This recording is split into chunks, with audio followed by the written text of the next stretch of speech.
കളമറ്റ്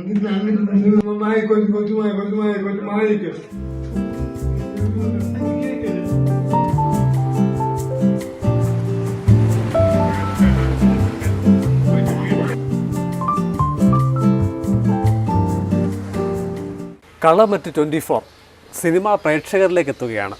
കഥ, തിരക്കഥ, സംഭാഷണം, സംവിധാനം, ഒപ്പം നിർമ്മാണവും. പിന്നണിയിലെ 5 പ്രധാനപ്പെട്ട റോളുകൾ നിർവഹിച്ചത് രാകേഷ് കൃഷ്ണ കൊരമ്പാലയാണ്. എത്ര കാലത്തെ പരിശ്രമമുണ്ട് സിനിമയ്ക്ക്? 12 വർഷത്തെ കഷ്ടപ്പാട്. ഈ സിനിമയ്ക്ക് 2 വർഷം കിട്ടും. നമ്മൾ ഒരുപാട് പോയിട്ടും ആരും നമ്മൾ അക്സെപ്റ്റ് ചെയ്യുന്നില്ല. അങ്ങനെ കുറേ പ്രശ്നം അങ്ങനെയൊക്കെ എന്നാൽ പിന്നെ നമുക്കങ്ങനെ ചെയ്യാം. ഞാൻ കുറച്ച് സുഹൃത്തുക്കളൊക്കെ വിളിച്ചു, അല്ലെ ഇങ്ങനെ പ്ലാൻ ചെയ്തതാണ്, നമുക്ക് നോക്കാം. അങ്ങനെ CMK പ്രൊഡക്ഷനിൽ ഞാൻ സമീപിച്ചു. അവരെയാണ് കോ പ്രൊഡ്യൂസറായിട്ട് വന്നത്. കേൾക്കുമ്പോൾ തന്നെ അതിശയം, കണ്ടാലോ അതിശയമേറും. കേൾവിക്കുറവ്, സംസാര വൈകല്യം, ശാരീരിക പ്രയാസങ്ങൾ. സെറിബ്രൽ പാൾസി ബാധിതനെങ്കിലും രാകേഷ് ഇഷ്ടങ്ങളുടെ പിറകെ കൂടുകയായിരുന്നു. എല്ലാം ശരിയാകുമെന്ന പ്രത്യാശ ഒടുവിൽ യാഥാർത്ഥ്യമായി.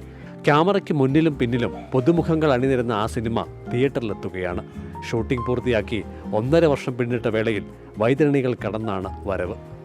ആ എഡിറ്റിംഗ് തുടങ്ങി ഈ തിയേറ്ററിൽ എത്തിക്കുന്നത് ഭയങ്കര പ്രശ്നം, സാമ്പത്തികമില്ലായ്മ, അങ്ങനെ കുറേ പ്രശ്നങ്ങളുണ്ടായി.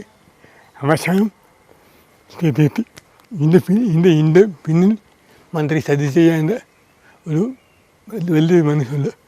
കുട്ടിക്കാലം മുതൽ തന്നെ ഒപ്പം ചേർന്ന് നിന്നവരാണ് രാകേഷിൻ്റെ ആഗ്രഹങ്ങളെ കൂടെ കൂട്ടിയത്. അതിനാൽ തന്നെ സിനിമാ റിലീസിംഗ് അവർക്കേറെ പ്രിയമുള്ള മുഹൂർത്തമായി കൂടി മാറുകയാണ്. പിന്നെ ഇതിലപ്പുറവും ചെയ്യുന്നറിയാം. കാരണം അങ്ങനെ സെറ്റിൽ അങ്ങനെ ആയിരുന്നു. ഒരു സാധാരണ പോലെയല്ല, അല്ല പ്രൊഫഷണൽ എങ്ങനെയാണോ ഒരു സെറ്റിൽ നടക്കുന്നത് എങ്ങനെയൊക്കെയാണോ അങ്ങനെയൊക്കെ തന്നെയാണ്. എല്ലാം അറിയാം പുള്ളിക്ക്. വൈകല്യങ്ങളെ മറന്ന എഴുത്തായിരുന്നു. കഥ പലരോട് പറഞ്ഞു. പ്രോത്സാഹനം കിട്ടാതായതോടെ രണ്ടും കൽപ്പിച്ചിറങ്ങി. കുറച്ച് കടമെടുത്തു. പിന്നെ സഹനിർമ്മാതാവായി ഒരാൾ ചേർന്നു. അതാണ് സ്വപ്നപൂർത്തീകരണത്തിന് കാരണമായത്. സർക്കാർ സാമ്പത്തിക സഹായം കൂടി ആയതോടെ തിയേറ്റർ കയറുമെന്ന് ഉറപ്പായി. പുള്ളി അടിപൊളിയാണ്. അത് നമുക്ക് പുള്ളിയോട് വർക്ക് ചെയ്യുമ്പോഴേ, രാജസാറിനോട് വർക്ക് ചെയ്യുമ്പോഴേ നമുക്കത് അറിയാൻ പറ്റത്തുള്ളൂ. 2 ഹ്രസ്വചിത്രങ്ങൾ സംവിധാനം ചെയ്തതിൻ്റെ ആത്മവിശ്വാസത്തിലായിരുന്നു ബിഗ് സ്ക്രീനെ കുറിച്ചുള്ള ആലോചന. സാമ്പത്തിക പരാധീനതയിലും കുടുംബാംഗങ്ങൾ ഒരേ മനസ്സോടെ ഒപ്പം നിന്നു. അത് ആഗ്രഹം സാധ്യമാകുന്നത് അകലെയല്ലെന്നുറപ്പിച്ചു. ഇതുപോലുള്ള കൊച്ചുങ്ങൾ ഇത് കാണണം.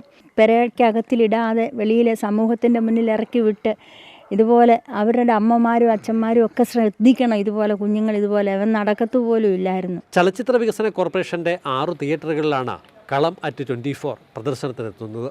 CK Abhilal, Mathrubhumi news, Pathanamthitta.